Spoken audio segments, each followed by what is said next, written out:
여러분, 반갑게 인사드리며 바로 시작하겠습니다. 오늘 우리가 파헤쳐볼 자료, 대만 입법원 외교국방위원회 회의록입니다. 아주 방대하고 흥미로운 내용이 담겨 있죠.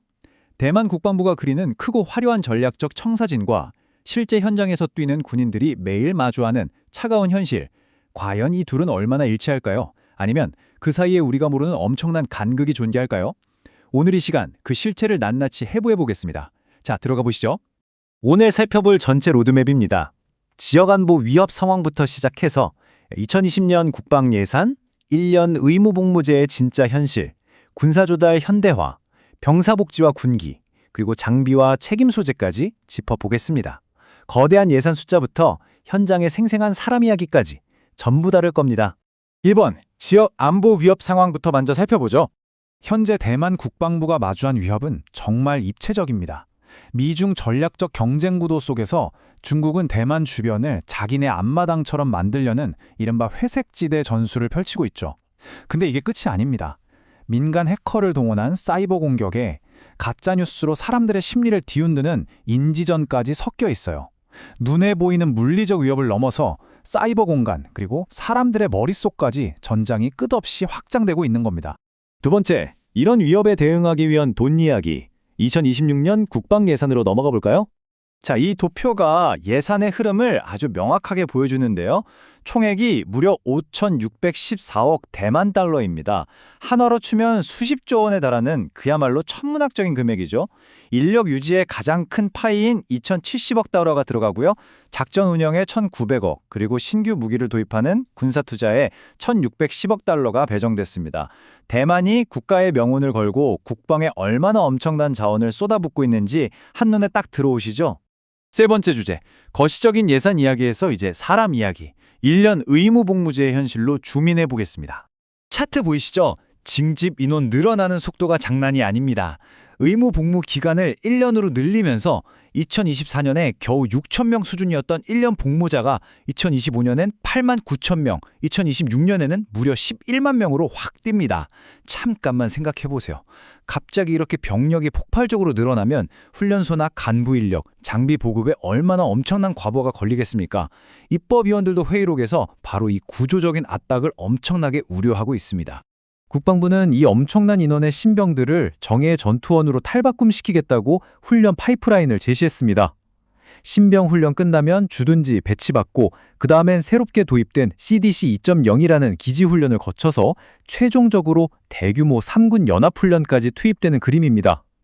문제는 이 빡빡하고 복잡한 과정을 단 1년 안에 전부 소화해야 한다는 거죠. 흥미로운 정책 변화도 눈에 띕니다.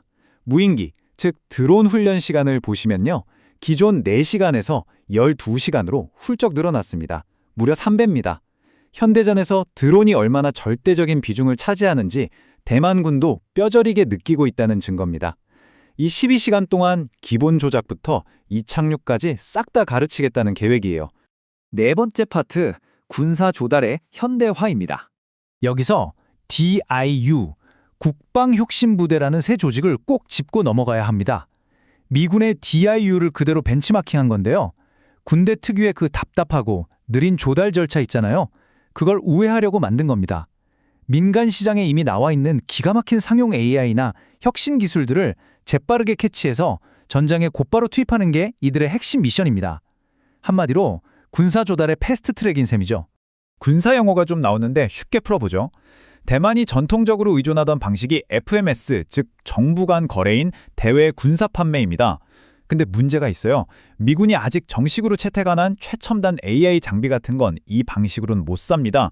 그래서 부각되는 게 바로 DCS, 직접 상업 판매입니다. 방산업체랑 다이렉트로 계약해서 필요한 최신 기술을 유연하고 신속하게 끌어오는 거죠. 자, 그래서 여기서 가장 결정적인 포인트가 나옵니다. 단순히 전투기나 미사일 같은 쇳덩어리를 사모으는 게 능사가 아니라는 거예요. FMS로 사온 하드웨어에 상업계약으로 들여온 복잡한 AI와 통신망을 빈틈없이 엮어내는 것. 일종의 거대한 퍼즐 맞추기죠. 이 모든 걸 하나로 묶어 완벽한 대만 방패를 구축하는 시스템 통합이야말로 지금 대만군이 직면한 가장 어렵고도 중요한 과제라고 위원들은 입을 모으고 있습니다. 다섯 번째 섹션, 병사복지와 군기입니다. 이제 첨단 기술에서 잠시 벗어나 지극히 현실적인 병사들의 이야기로 시선을 돌려보겠습니다. 1985에 전화해봐. 나는 안 무서워. 회의록에 등장하는 한 중대장의 실제 발언입니다. 꽤나 충격적이죠? 1985가 뭐냐면 대만군의 24시간 고충 처리 핫라인입니다. 그런데 훈련소 지휘관이 병사한테 모욕을 주면서 신고할 테면 해봐라. 난 하나도 겁 안 난다. 라고 당당하게 말한 거예요. 추상적인 군기 문제가 이 문장 하나로 아주 소름 돋게 확 피부에 와닿지 않으십니까? 그렇다면 당연히 이런 뼈아픈 질문을 던질 수밖에 없습니다. 군 내부의 고충 처리 시스템, 이거 완전히 망가진 거 아닐까요? 24시간 돌아가는 핫라인이 버젓이 있는데도 병사들은 정작 거길 못 믿고 외부 인터넷 커뮤니티에 먼저 도움을 요청합니다. 시스템의 존재와 현장의 신뢰, 그 사이에 엄청난 블랙홀이 있다는 뜻이죠.